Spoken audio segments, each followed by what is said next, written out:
Venezuela is actually the fastest growing economy in Latin America? Apparently, well, today we discuss.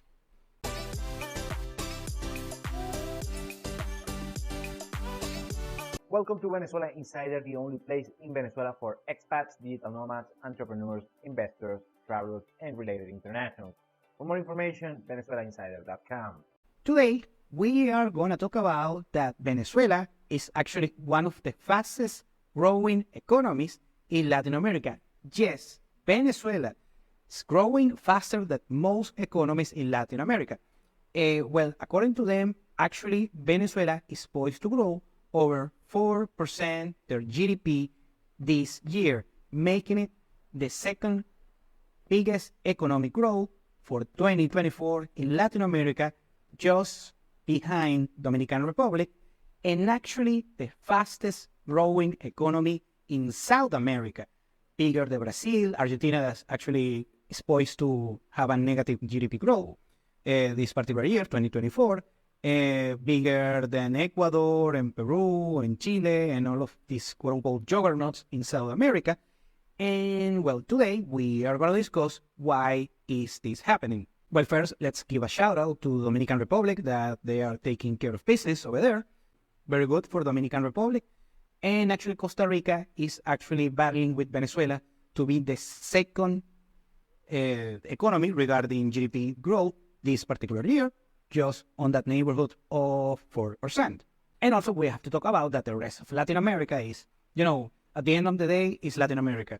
A lot of political and economical instability in places like Mexico, that actually I kind of like the Mexican economy. Brazil is, over there. Argentina, since Milei took office, they have to do some reforms, economic reforms, that they're going to be draconian. Of course, they have to be done. I mean, I agree, but the Argentinians are going to pay the price this year. So that's why Argentina is going to have a very draconian negative GDP growth for this year.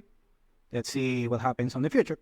Anyways, but actually, Venezuela is poised to grow around 4% on the neighborhood of GDP, and that's actually thanks to the sanctions, because before the sanctions, when some economists and economic estimation, they were presuming that the economic sanctions against the Venezuelan economy, I'm sorry about the doubt. Well, if those sanctions were completely removed, Venezuela this year could be growing around 10% of their GDP, and that will make the third year of double-digit GDP growth on a 4-year span. Now let's talk about the actual Venezuelan economy. Why is growing 4% this particular year? Well, we already discussed the thing. If it wasn't for the sanctions, could be 10% this year. Okay, let this thing alone.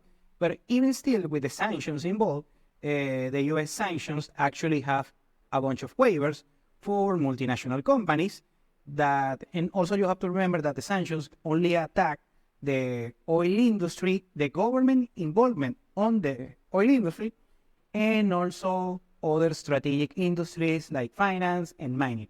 And that's it. It's completely legal for a multinational to do business in Venezuela unless the Venezuelan government is involved on over 50% on any particular joint venture. Now, afterwards, we have to go a little bit back, when we had, yet again, I have to mention, the 80% GDP collapse between 2012 and 2018, still growing back until COVID. On 2019, it was poised to, at least make an attempt of growth. It was negative, and during COVID, of course, COVID halted a year, the economic growth. Still, we had negative GDP growth during COVID. I mean, every country basically had negative GDP growth during COVID. Anyways, but until 2021, when we learned that COVID was, it's COVID. Well, anyways, on 2021, we had over 10% of GDP growth. Same thing on 2022. And on 2023, we have a small growth, almost zero, but after a 7% GDP contraction, technically a technical recession, but the end of 2023 was actually bullish, and that's why we close with small small positive GDP growth on 2023. Very good. Now, on 2024, what is happening right now, actually, this is the trend. Why the Venezuelan economy is growing is that most of the reasons why it collapsed in the first place were self-inflicted wounds. And of course, we have to go first. It's a combination first of the policies of Hugo Chavez when he was alive, price controls, capital controls, currency controls, socialism. Okay. Anyway, we had that, but actually at the same token, Venezuela back then, I'm talking when Chavez was alive, the Venezuelan oil industry had a production of 3 million barrels of crude oil per day. Also combined that during the late decade of the 2000s, early 2010s, the oil price worldwide, I'm talking the West Texas and the Brent, they were trading on a neighborhood of 100 barrels of the price of crude oil. And that, of course, that brought a lot of revenue, a lot of cash flow to the Venezuelan economy. And of course, like I explained many times, the oil revenue trickles down to the rest of the Venezuelan economy. The issue was that, of course, a lot of corruption and mismanagement by this gentleman, Rafael Ramirez. He was the president of PDVSA for almost a decade. Well, what happened with this particular guy, of course, he basically destroyed the oil economy and here in the country. So the revenue, and of course I have to mention that the Venezuelan government back then had enormous public expenses, so it was a big public spender, the Venezuelan government back then, and they did not tie up the bill back then. And then also you had Maduro coming by, maintaining the same policies of Chavez on his first 3 or 4 years, and everything collapsed, of course, on the street. On 2017, a lot of scarcity and a lot of shortages of basically each product.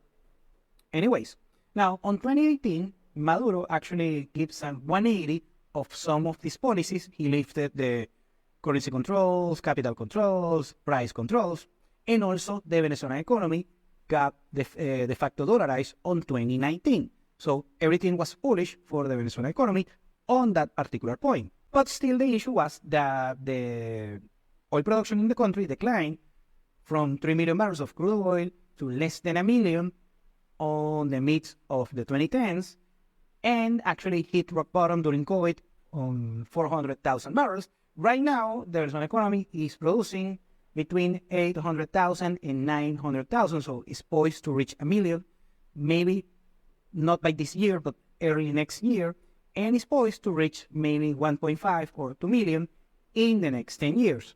You also have to mention that right now the private sector in Venezuela is way stronger than back on those days, on the mid-2010s, let's say. So right now we have more private sector involvement on the Venezuelan GDP overall, and also we have multinationals, Western multinationals, especially like Chevron or Repsol. And also those are big important players on the Venezuelan oil economy. Basically, right after these self-inflicted wounds, and there is a saying in Wall Street that when you are digging a grave, the first thing that you have to do is stop digging, and actually that's what the Venezuelan government, on a lesser degree, they did it on 2018, 2019, and then the private sector has started emerging, especially the big players in the private sector, and also the multinationals as well, of course. And right after that particular regard, that, of course, when the Venezuelan government stopped digging the grave, now things are going through their natural order. We're still a long way to go. Of course, the Venezuelan GDP was flirting with 400 billion US dollars on the 2010s, and it collapsed. At some point, it was around 43 billion US dollars. So you can talk not 80% GDP collapse, close to 90% GDP collapse. I just put 80 because, I mean, that's kind of the ballpark number. And right now, we are on the neighborhood of 100 billion US dollars. So way better compared to just a few years ago, but still a long way to go. And I mean, the main point is that the Venezuelan economy should not be on this particular dichotomy that, of course, socialism is bad and mismanagement and the price of crude oil, but still the Venezuelan economy is not natural.